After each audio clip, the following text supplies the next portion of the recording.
Flow into gratitude for this mathematical problem.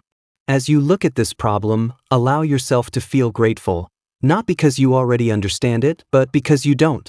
Grateful that there still exist things that your mind has not conquered. Grateful that somewhere in front of you is a question that refuses to become small.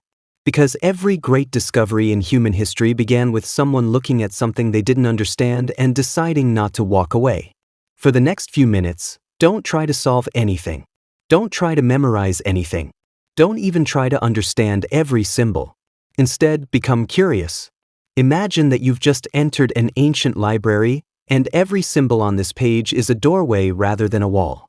This is not a mathematics problem. It is a map. A map of ideas that humanity has built over thousands of years. The very first thing to notice is that this problem is not asking you to calculate one number.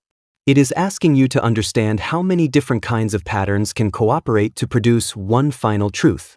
That is why you see matrices, integrals, graphs, prime numbers, recursive sequences, infinite sums, limits, oscillations, probability, geometry, algorithms, and complexity living together. At first, that seems overwhelming. But look deeper. Why are they together? Because reality itself is never divided into school subjects. Nature never says, this part is algebra. This part is calculus. This part is geometry. Only textbooks do that. Reality doesn't. And research mathematics tries to imitate reality. Now look at the very center of the entire construction. There is one symbol. L. One single letter. Everything else exists only to understand that one quantity. This is your first lesson. Research is rarely about collecting answers. Research is about discovering which questions deserve to become the center of an entire universe. Now ask yourself something even more basic. Why does the problem begin with definitions instead of conclusions? Because mathematics never creates meaning from nothing. Every complicated object is built from smaller objects. Those smaller objects are built from even smaller ones. Eventually, everything rests upon definitions. Definitions are the atoms of mathematics. If the definitions change, the entire universe changes. You will notice sequences. A sequence is simply a story told one step at a time. Yesterday influences today. Today influences tomorrow. Instead of jumping directly to the end, the sequence teaches patience. One value gives birth to the next. That simple idea becomes the language of growth. Learn it. Economics, biology, artificial intelligence, and even the evolution of galaxies. Then you encounter matrices. At first they look like intimidating boxes filled with numbers.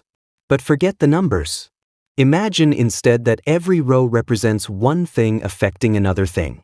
A matrix is simply a machine for describing relationships. It answers questions like, what influences what? How strongly? What happens if everything interacts at once? The matrix isn't complicated. It is simply many relationships written together instead of separately. Then come graphs. A graph is not the graph of a school textbook. It is a network. Cities connected by roads. Friends connected by conversations. Neurons connected inside your brain. Computers connected across the internet. The question about Hamiltonian cycles hidden inside the problem is really asking, can one journey visit everything exactly once? It sounds like a puzzle, but underneath, it is asking how complicated connected systems really are. Then arrive prime numbers. Why are primes here? Because primes are the indivisible building blocks of whole numbers. Just as every molecule is built from atoms, every positive integer can be built from primes. Whenever mathematics wants to understand structure at its deepest level, it eventually meets prime numbers, not because someone chose them, but because they cannot be avoided. Then the problem begins talking about infinite sums. Infinity often frightens people. But infinity is not a giant number. Infinity is a process. It means, keep going. The real question is never whether something is infinite. The real question is, what happens if I never stop? Does everything explode? Does it settle down? Does it oscillate forever? Those questions are far more interesting than the answers themselves. Then comes the idea of a limit. A limit is one of the most beautiful ideas humanity has ever invented. It is not about reaching somewhere. It is about understanding where something is heading. Imagine watching a traveler disappear into the horizon. You may never see the final destination, yet from the direction of every step, you begin to understand where the journey leads. A limit is mathematics learning to predict destiny. For movement, then you see an integral. Forget formulas. Imagine rain falling over an enormous landscape. Instead of measuring one single drop, you ask, how much rain fell altogether? An integral is simply the mathematics of accumulation. Tiny contributions, added together, reveal something that no single contribution could ever tell you. You also encounter oscillations.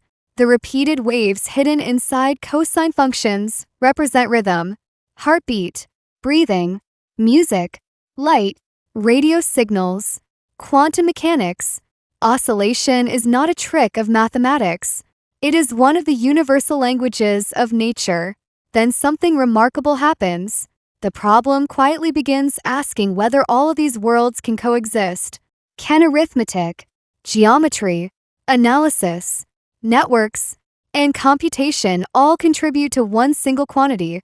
If they can, what survives after every interaction has finished? That survivor is called L.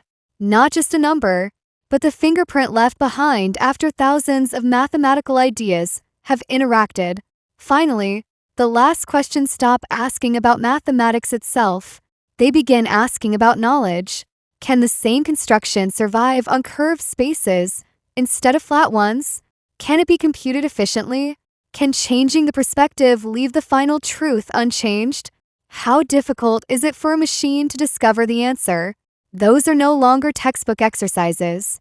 Those are research questions. Questions that don't ask, what chapter did you study? They ask, what can humanity understand next? So if this page feels impossible today, that is not evidence that you cannot learn it. It is evidence that you have found a mountain instead of a staircase. And mountains are exactly where explorers go. You are not expected to know every concept. You are expected to become curious enough to learn the first one, then the second, then the third, until one day, you realize that the terrifying collection of symbols you once avoided has transformed into a language that allows you to ask questions almost no one else knows how to ask. Perhaps the greatest secret of this entire problem is that it was never really about finding. It was always about becoming the kind of thinker who is capable of asking what means in the first place. That is where research begins.